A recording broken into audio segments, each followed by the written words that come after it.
Barrister साहब, सबसे पहले बताइएगा हुकूमत पाकिस्तान की इस वक्त कोशिश क्या है? ये कुछ बड़े मुल्क मुतहरिक हुए हैं, बिलाखिर अमरीका के सेक्रेटरी ऑफ स्टेट से जो है वो गुज़िश्ता रात वज़ीर आज़म पाकिस्तान की जो है वो बात हुई। इस वक्त पाकिस्तान की कोशिश क्या है? पाकिस्तान किस तरह से इस मामले से दुनिया के ममालिक और ख़ास तौर पर इन बड़ी सुपर पावर्स को आगाह कर रहा है? बिस्मिल्लाहिर्रहमानिर्रहीम साहब, बहुत बहुत शुक्रिया। देखिए, बिल्कुल जो डिप्लोमेटिक फ्रंट पे तमाम तरह एंगेजमेंट है वो आपने देखा कि कल जो प्रेसर किया मिनिस्टर फॉर फॉरेन अफेयर्स ने और फॉरेन जो ऑफिस के स्पोक्स पर्सन है वो भी उनके साथ थे, और पूरी आलमी बरादरी के सामने, आलमी मीडिया के सामने पाकिस्तान ने अपना मुकदमा पेश किया और बिल्कुल सबूतों के साथ पेश किया कि पाकिस्तान तो खुद जो है वो दहशतगर्दी की जद में है या उसकी लपेट में है, और यहाँ पे दहशतगर्दी के वाकयात जो हैं उनमें उस लहर में तेजी आई है। और उस तमाम तर मामले पे अगर आप देखें तो हमने तो यही कहा है कि जाफर एक्सप्रेस का जब वाकया हो या दीगर पाकिस्तान के अंदर आइसोलेटेड इंसिडेंट्स हो दहशतगर्दी के, तो हमारा हमसाया मुल्क जो है उस पर बिल्कुल ना तो किसी किस्म की कोई ताज़ियत होती है, ना ही किसी किस्म का अफसोस का इजहार होता है। हमने सबसे पहले जो है अफसोस का इजहार किया और हमने कहा terrorism in all it's forms and manifestations, चाहे वो किसी भी फॉर्म में हो, चाहे कहीं से भी हो, हम उसकी मजम्मत करते हैं। और ये अफसोसनाक वाकया था पहलगाम वाला। अब आलमी बरादरी की आपने बात की कि डिप्लोमेटिक फ्रंट पे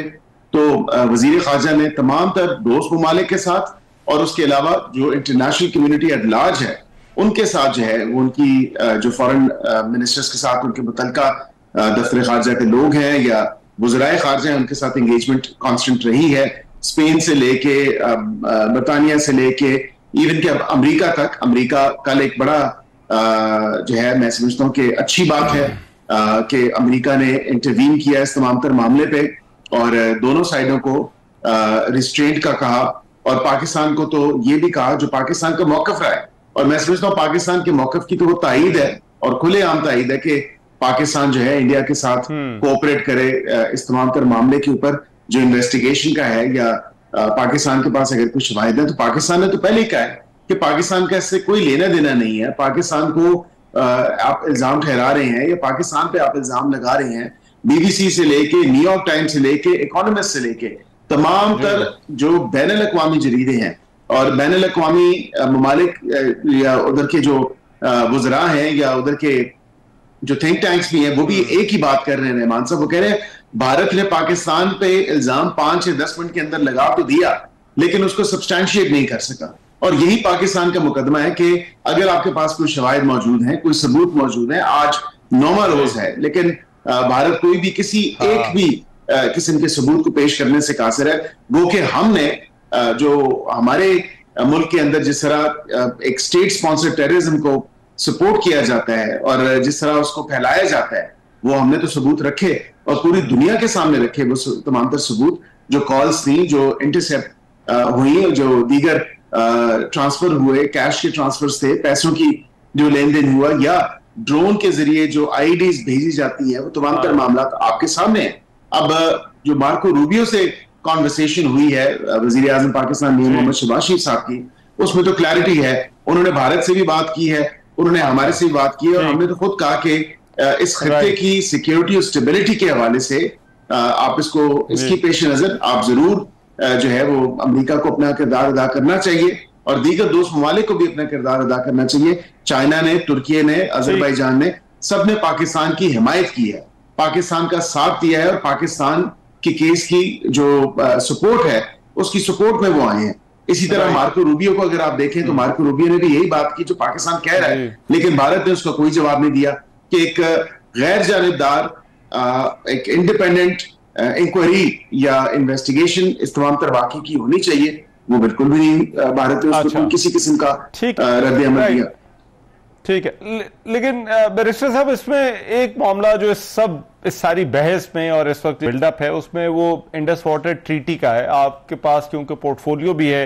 वजीर ममलिकत हैं, कानून इंसाफ के, खुद भी लॉयर हैं,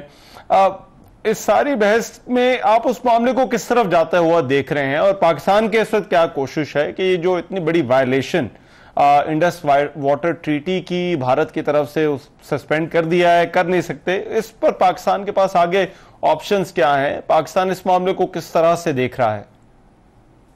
देखिए, पाकिस्तान के पास तमाम तरह ऑप्शंस मौजूद हैं, weather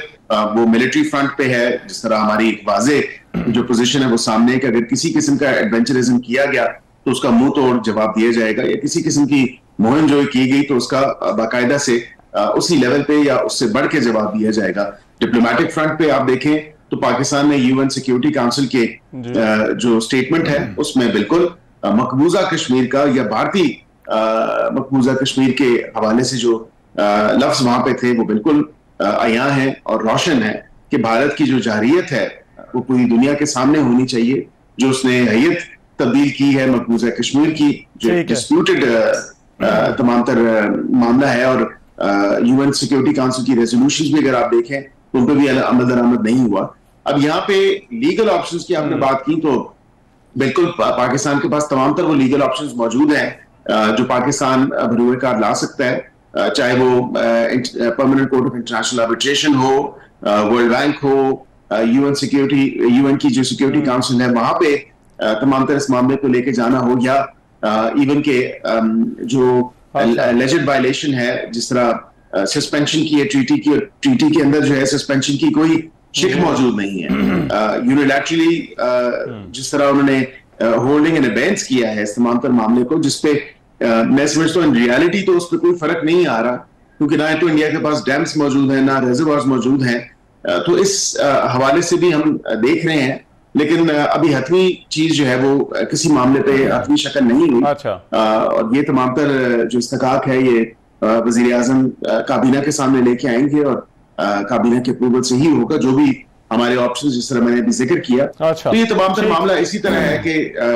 as and when Pakistan will respond on all appropriate and competent forums, और जितना भी वो चाहे वो लीगल हो, मिलिट्री हो, डिप्लोमेटिक हो, हम तमाम तर जितने भी फोरम्स हैं उसको पूरा पूरा जवाब देंगे।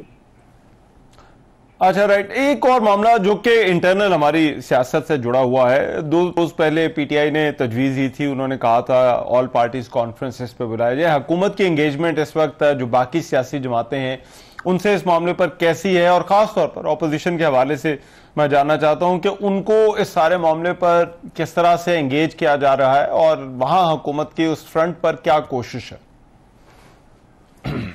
जी देखिए रहमान साहब, यहाँ पे थोड़ी सी आपको इस पैराए में भी देखने की जरूरत है कि ऑपोजिशन की तरफ से ऑल पार्टी कॉन्फ्रेंस के तो कहा जा रहा है, लेकिन उस तमाम तर मामले में जो एंगेजमेंट है, वजीर दाखिला ने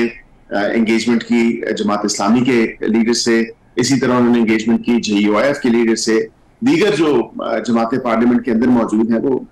सेनेट के इजलास में जिस तरह आपने जिक्र किया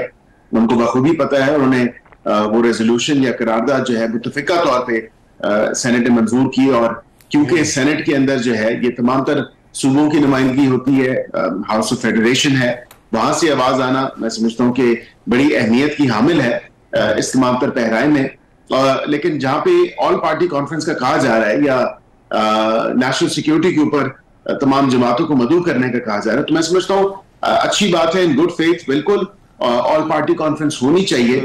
लेकिन उसमें कोई सियासत नहीं होनी चाहिए। ये किसी सियासी